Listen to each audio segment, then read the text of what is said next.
My name is Rick Smooth, and I'm here at the PPCW show.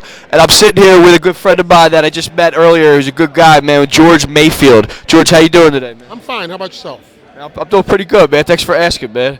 We're going to talk a little bit about some of the tapes that he's been archiving and doing his thing with. So, George, you want to tell all the wrestling fans out there what you've been doing? Well, first of all, I've been a wrestling fan since about 1963. Buffalo, New York. Saw the original Sheik, Ed Farhat, stabbing Bobo Brazil with a pencil, and it scared me to death, and I was hooked.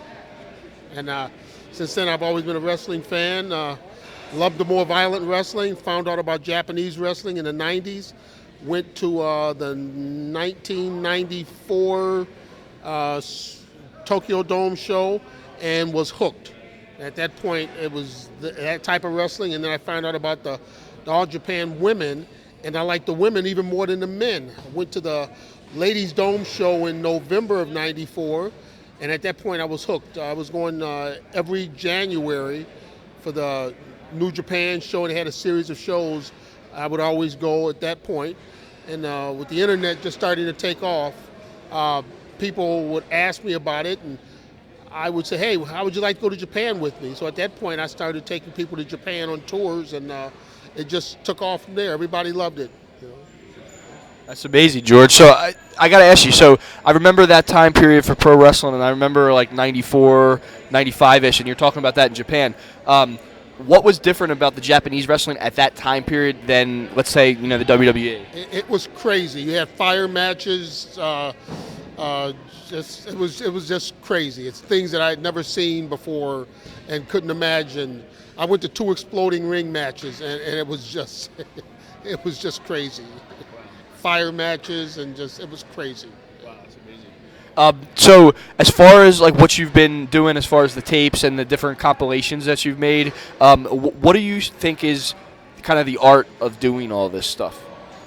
The art, it's time consuming. I can tell you that much.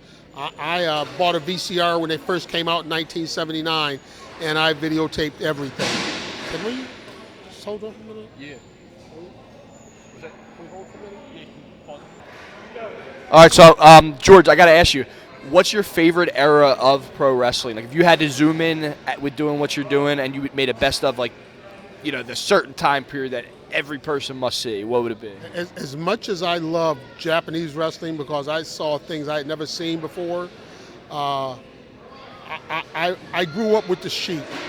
And I really thought wrestling was real. I was probably maybe 30 years old and did a show. I just attended a show in Buffalo. And the Sheik and Abdullah Farouk were walking. We went in the back to have wrestlers autograph some pictures for us, and they were still in the dressing room, but they came outside the dressing room. And the Sheik and Abdullah Farouk walked by us.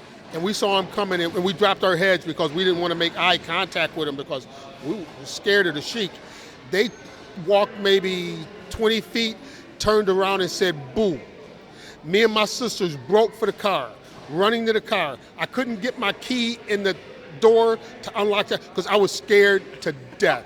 And I mean, I'm a grown man. I'm 30 years old, but I'm thinking the Sheik was really...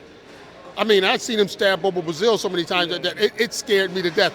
And once I got beyond that and realized that it was what it was, and that's been 30, 35 years. I'm 66. That's probably been like 36, 37 years. And I still remember because I thought wrestling was real. As much as violent as it was in Japan, I still thought it was real, and it scared me. And me and my sisters, we still talk about being scared, trying to get in the car because we thought the Sheik was going to hurt us. He was going to do something to us, But that era on the 70s, 60s, 70s, yes, that was. What do you think was so different about that era, like in the 60s and the 70s, compared to, let's say, when it really blew up in the 80s? They didn't really do many interviews, but it was because the Sheik never talked. He never spoke. He just, And then along came Abdullah the Butcher with almost the same gimmick that was believable, And it was just believable. Yeah. They didn't wrestle the way they did. Like Eddie Guerrero and these guys. It wasn't that kind of wrestling, but we had nothing to compare it to, and that was all we saw, and I was happy with it. Yeah, there's something about seeing those kinds of guys like that. You know, you don't want to run into at a bar or something like that. You know, these guys will trash you. You know what I mean? No way. Because, like I said, we believed it was real.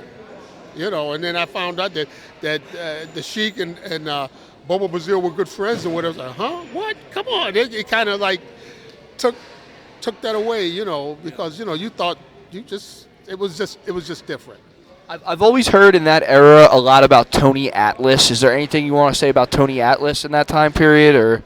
No, not really. No, All right. I like the heels. I like the heels. You know, Tony was always a baby face. Yeah. But I like the bad guys. You know, it's something about bad guys. Yeah. I'm the same way. Well, George, thanks for doing this, man. I appreciate you, man. Thank you. Yeah, man. Pro Wrestling Archives. Peace out.